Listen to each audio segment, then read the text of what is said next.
श्री गणपति गजानन महाराज की जय। हर हर भोले बंधु।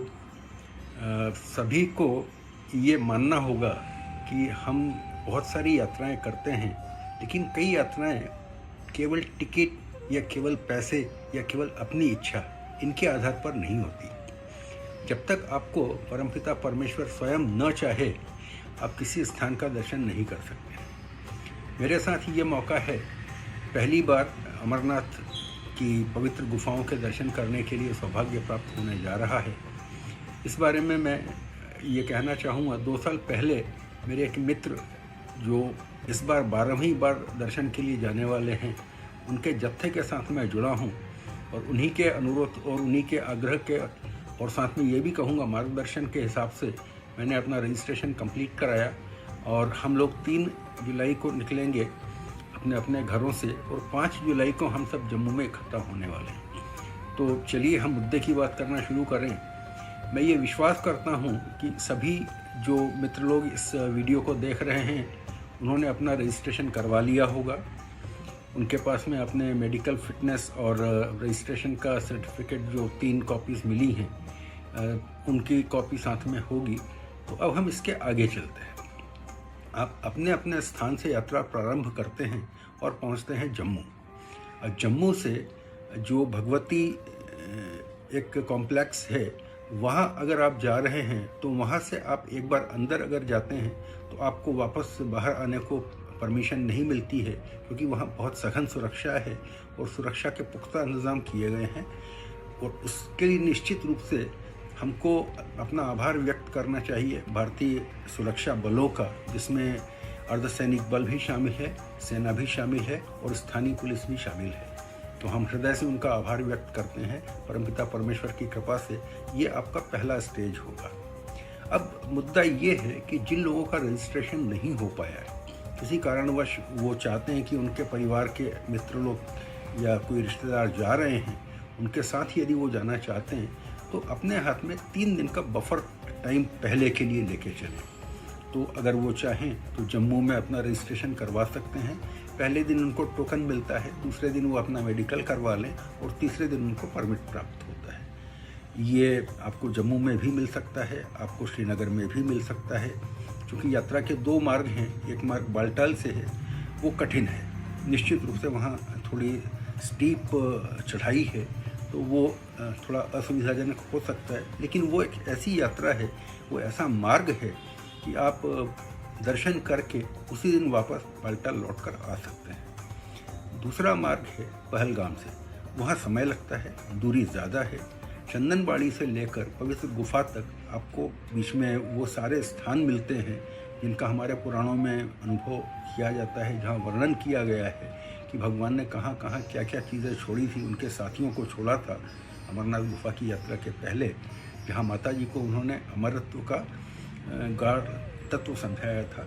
इसलिए एक दूसरा मार्ग ये भी है।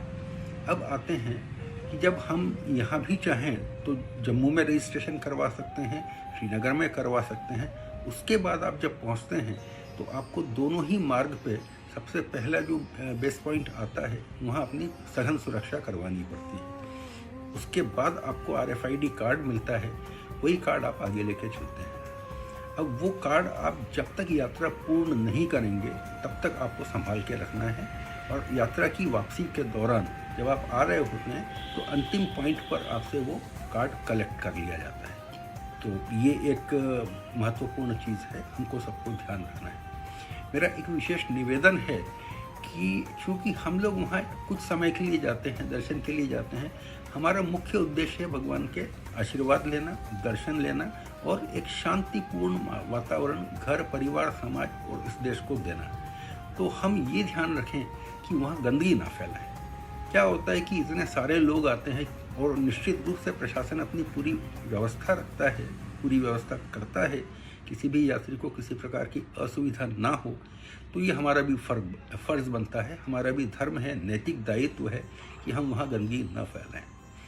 अब आते हैं एक मुद्दा कि हमारा मुख्य उद्देश्य वहाँ दर्शन करने जाना है या अपना शारीरिक सौष्ठव दिखाना है।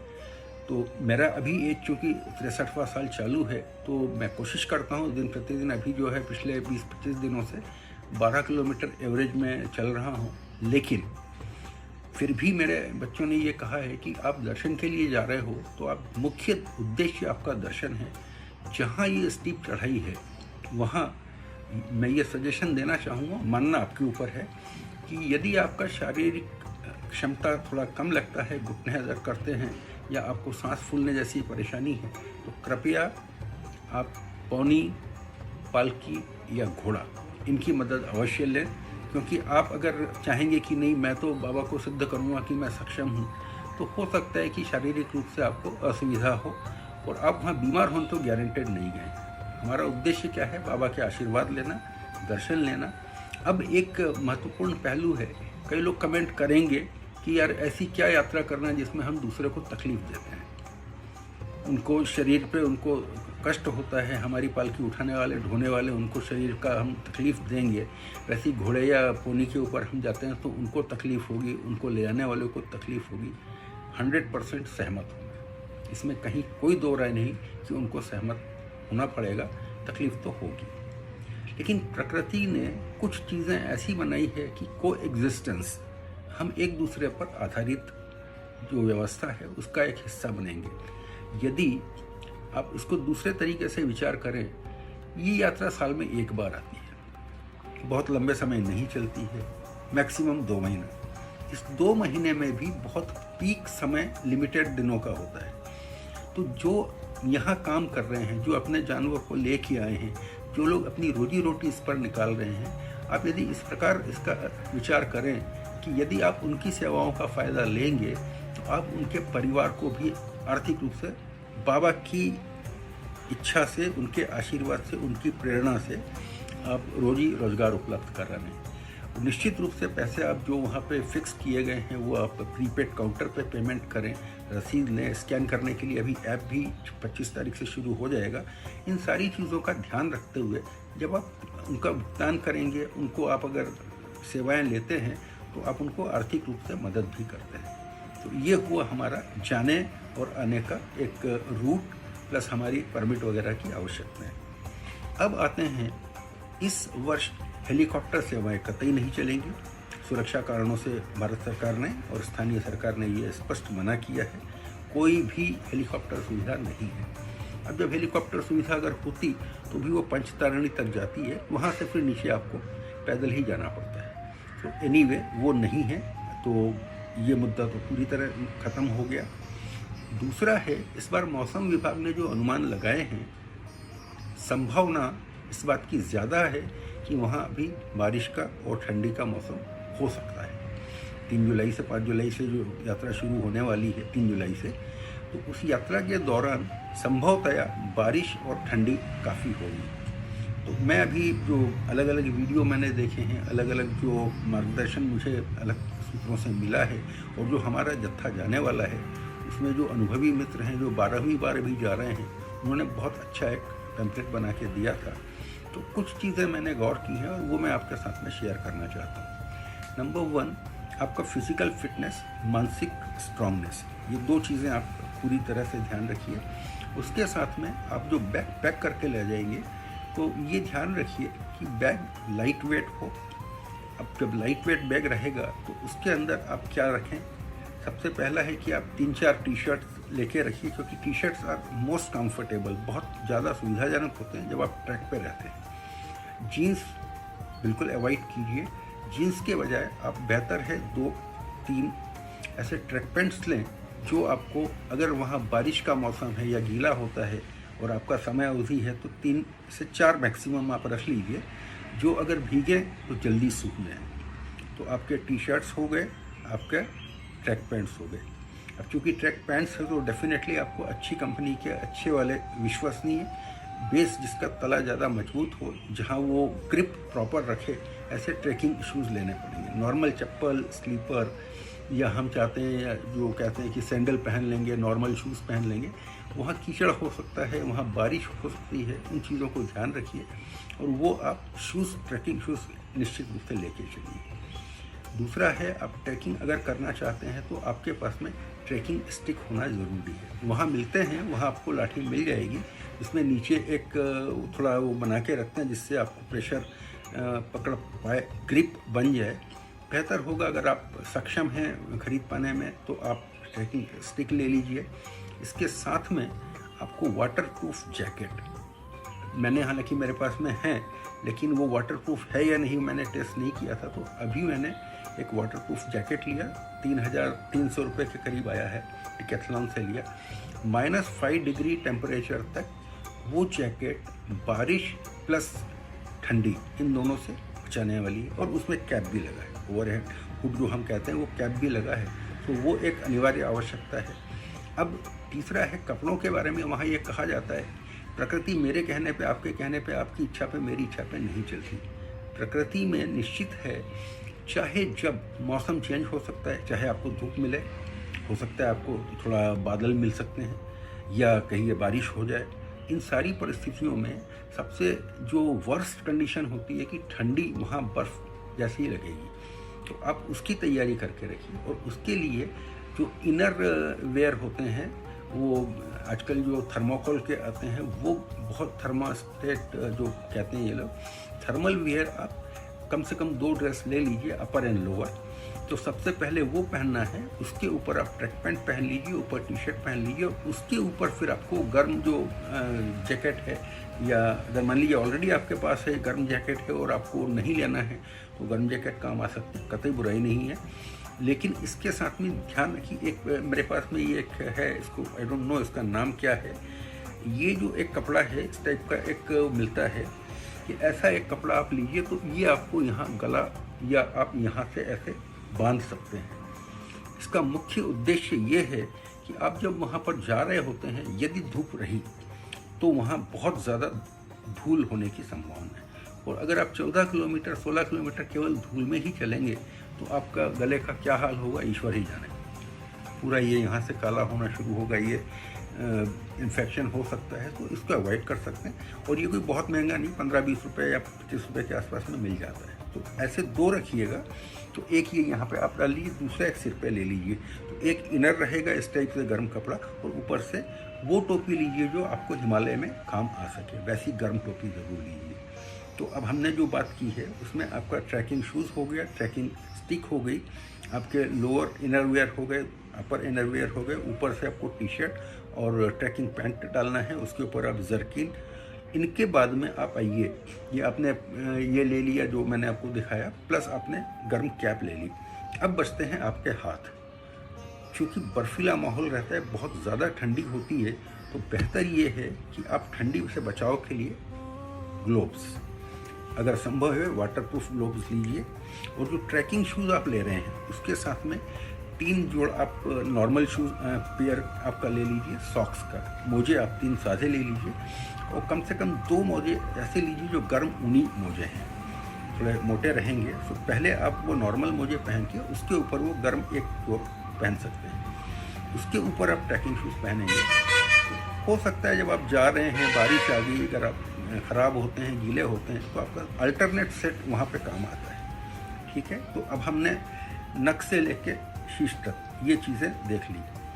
अब इनको और भी प्रोटेक्टिव शील्ड आपको इसलिए चाहिए कि बारिश यदि आ गई तो आप क्या करेंगे। बारिश से बचाव का सबसे बेहतरीन तरीका है, या तो आप अपना रेन सूट लीजिए या एक पोंचो लीजिए। पोंचो बहुत महंगा नहीं आएगा, 250-300 रुपये में मिलता है, तो आप जहाँ शुरू हो रहे हैं वहीं से ले लीजिए। हो सकता है वो 300-400 ग्राम का वजन रहेगा, लेकिन वो पूरे शरीर को कवर करता है। और अगर आपके रेन सूट लेके जाना है तो बहुत बढ़िया, कोई दिक्कत नहीं है। तो आपका ये तैयारी हो गई जो आपको सामान साथ में ले जाना है। अब आता है कि आपको और क्या चीज़ें साथ में चाहिए, क्योंकि बर्फ़ है, हो सकता है बारिश हो सकता है गर्मी हो। तो अब जैसे मेरे पास जो स्पेक्ट्स है ये फोटोक्रोमेटिक है, मुझे प्लस माइनस दोनों नंबर है, तो मैं ये लेता हूँ। लेकिन ये जैसी ही धूप आएगी it will immediately gate dark, तो धूप में मेरी प्रॉब्लम ख़त्म हो जाती है। लेकिन अगर धूप नहीं है, अगर मान लीजिए वहाँ पे एकदम चमकीली बर्फ़ आती है या बारिश है, तो वहाँ आप क्या करेंगे। हो सकता है एक साथ में आप अपना गॉगल रखिए जो अल्ट्रा वायलेट हो, जिसमें आपको सूर्य की रोशनी आँखों पर सीधे न आए, वो आपकी आँखों की सुरक्षा करती है। अब अगर हम आते हैं तो इन चीज़ों के बाद में, यदि किसी प्रकार का आपको कोई मेडिकेशन है, यदि कोई आप दवाई लेते हैं, तो वो चीज़ें भी लेनी होंगी, ठीक है। अब चूँकि पूरे रास्ते में आपको ये भंडारे मिलते हैं, लेकिन भंडारे हर अगले शॉप पे खड़े हुए नहीं हैं, वो निर्धारित स्थान पे हैं। ट्रैकिंग करने वाले को निश्चित रूप से थोड़ा थोड़ा पानी और थोड़ा थोड़ा स्टेमिना के साथ आपको शक्ति मिल सके, इसके लिए क्या ज़रूरी है। आपको छोटे पानी की बोतल ले लीजिए, आप एक काम कर सकते हैं, थर्मस लीजिए, थर्मस में गर्म पानी रखवा लीजिए और जहाँ आपको गर्मी लगती है उस थर्मस में ही आप थोड़ा थोड़ा सिप करते हैं। थोड़े थोड़े दूर पे आपको पानी, प्यास लगे ना लगे, पानी तो पीना है। आप साथ में ग्लूकोज ले सकते हैं, ORS पाउडर आप उसमें मिक्स कर सकते हैं और जहाँ आप पी रहे हैं थोड़ा थोड़ा पीते जाइए। ये हो गया आपका डिहाइड्रेशन से बचाव का तरीका। अब जहाँ आप पैदल चलना शुरू करते हैं वहाँ आपको एनर्जी की बहुत ज़रूरत है। वहाँ एनर्जी इतनी ड्राई होती है, इतना सक्शन होता है एनर्जी का कि वहाँ आपको छोटे छोटे ड्राई फ्रूट्स के इतनी पुड़िया बना के रख सकते हैं साथ में। या फिर एक सबसे बढ़िया तरीका है, आप चॉकलेट बार्स ले लीजिए, वो 5 स्टार टाइप की जो 5-5 रुपये वाली आती हैं वो रख लीजिए। जहाँ आपको थोड़ा लगता है एक खाया चलिए आगे, क्योंकि आपका ग्लूकोज लेवल इमीडिएटली बढ़ता है, एनर्जी लेवल बढ़ता है। तो ये आपने आगे बढ़ाने के लिए ले लिया। आप एक देशी इलाज बहुत अच्छा मुझे जो समझ में आता है वो है चिक्की। चिक्की मतलब वो जो चने और गुड़ की जो पट्टी बनाते हैं, वो छोटी छोटी आजकल मार्केट में आती है, 5 रुपये 10 रुपये की एक ऐसे बार टाइप की इतनी बड़ी बार आती है, वो आप ज़रूर रख लीजिए। क्योंकि क्या होगा, वो आपको उसके अंदर मूंगफली का आपको मिल जाता है एनर्जी और गुड़, तो प्राकृतिक और शुद्ध दोनों चीज़ें आपको एक साथ मिल जाती हैं। तो आप बेहतर है वो एक साथ में ले लीजिए और जहाँ आपको लगता है कि थोड़ी थकान सी लग रही, थोड़ा सांस भरने लगा है, जस्ट हैव 1 बाइट, एक आप खा लीजिए, फिर चलिए आगे, कोई दिक्कत नहीं है। तो ये आपके साथ में दूसरा एक आइटम है। अब एक और चीज़ क्या चाहिए आपको, ड्राई फ्रूट्स के साथ में एडिक्वेट ड्रिंकिंग वाटर हो गया, आपने आपका एनर्जी बार ले लिया।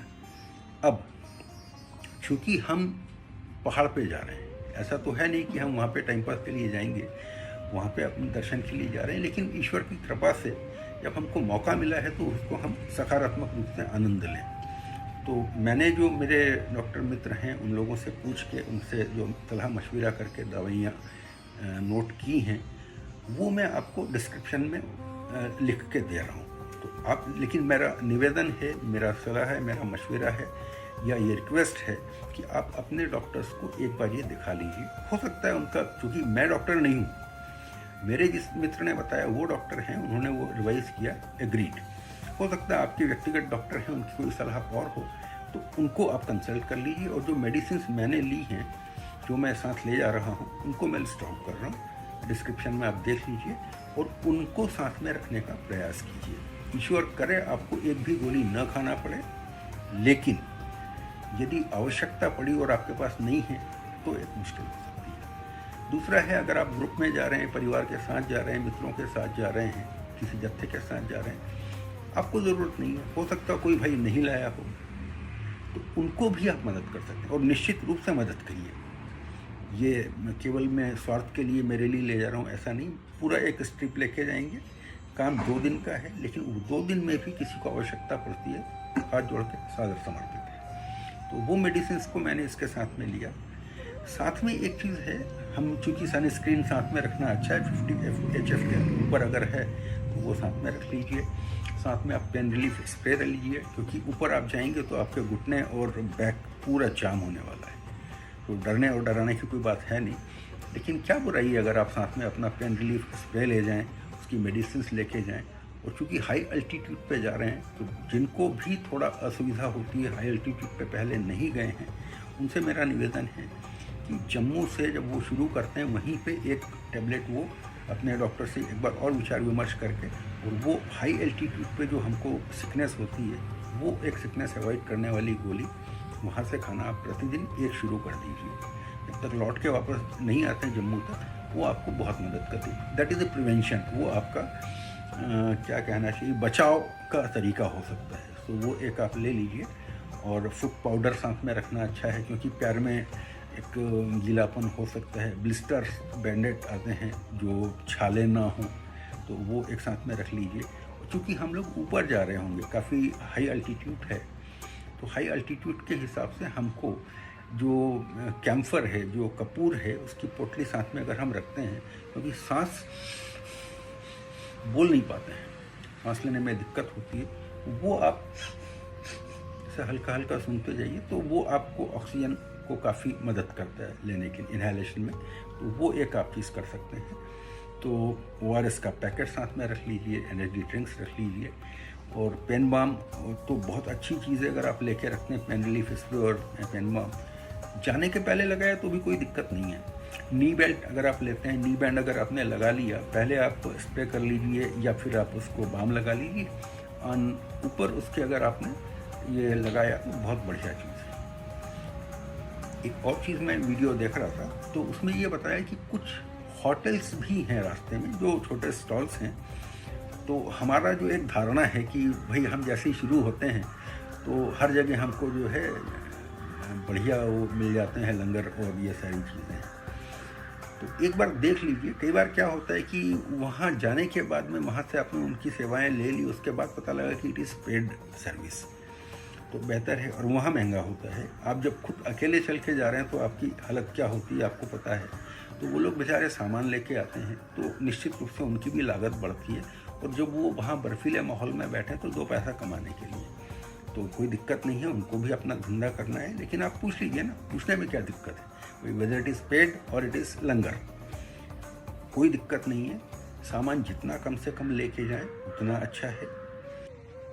प्रभु, आप जब निकलोगे तो आपका बैग वाटरप्रूफ है या नहीं है पता नहीं, तो बेहतर ये है कि अपने जो कपड़े हैं जो गीले हो सकते हैं बारिश में, उनको ऑलरेडी आप पॉलीथीन के बैग में पैक करें और उसके बाद अपने पैकिंग वाले बैग में डालिए, तो आपका वो कपड़े गीले होने का रिस्क खत्म हो जाएगा। दूसरी चीज़ ये है कि कम से कम 3 से 4 पॉलीथीन आप अपने साथ अवश्य रखिए, ताकि गीले कपड़े आप वहाँ पर उन पॉलीथीन के बैग्स में डालकर अपने पैकिंग बैग में डाल सकें। तीसरी चीज़ है कि बाबा की जो गुफा है उसके पहले आपको लाइन में लगना पड़ता है। जहाँ से आप लाइन पे लगते हैं उसके पहले वो जो शूज़ स्टैंड होंगे या जो आप कहिए क्लॉक रूम है, अपने शूज़ निकाल के आप वहाँ रख दीजिए। लेकिन आप कल्पना करिए कि नंगे पैर आप उस बर्फ़ में कैसे खड़े रहेंगे, यदि उस समय बर्फ़ हो तो, और नहीं भी होगा तो ठंड तो काफ़ी होती है। तो बेहतर है कि आप अपने साथ में पैरों के मोजों के ऊपर पॉलीथीन बांध लें और उसको कवर करें, ताकि आपके मोजे गीले ना हो और आपको ठंड से बचाया जा सके। और अगर किसी भी प्रकार की श्वास की दिक्कत है या आपको थकान लग रही है तो बजाय वहाँ पर अडाइमेंसी दिखाने के, अड़ियलपना दिखाने के, आप तत्काल वहाँ जो उपस्थित हैं, या तो आर्मी वाले भाई लोग रहते हैं अपने, या फिर वहाँ पे श्राइन बोर्ड के लोग रहते हैं, या मेडिकल सुविधाएं उपलब्ध करवाने वाली डिस्पेंसरीज वहाँ हैं, तत्काल उनसे संपर्क करिए। और आगे नहीं चढ़ पा रहे हैं तो बाबा को वहीं से हाथ जोड़िए, और संभव है कहीं आपको अगर घोड़ा या पालकी मिल जाती है तो आप उसकी मदद लीजिए। ज़बरदस्ती आपको नहीं है, हृदय में आप बाबा को स्मरण करिए, वहीं से आप उनको सदर वंदन करिए और अपनी यात्रा को विराम भी दे सकते हैं। ये ईश्वर की कृपा से किसी को ज़रूरत ना पड़े, लेकिन एक अल्टरनेट सोच के रूप में आप इसको ध्यान में रख सकते हैं। ठीक है जी, तो परमपिता परमेश्वर से प्रार्थना है आपकी यह वर्ष की यात्रा बहुत आनंदमय हो, अविस्मरणीय हो, और आप अच्छी सुखद स्मृतियाँ बाबा अमरनाथ के आशीर्वाद के साथ लेके अपने परिवार के लिए, अपने समाज के लिए, अपने मित्रों के लिए, अपने दुश्मनों तक के लिए और देश के लिए ज़रूर लेके आइए। जय जय महाकाल, जय जय बाबा अमरनाथ, जय श्री महादेव।